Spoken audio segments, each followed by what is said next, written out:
We've lost the notion that growing up is a process of scaffolding, and that in order to get, like babies don't walk before they crawl, children don't do algebra before they can add. There's always a process of building upon the last body of knowledge that a child's accumulated.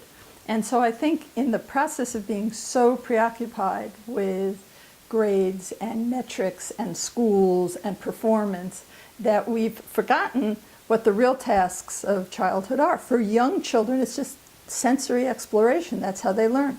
For middle-aged children, it's about trying different things, not really specializing.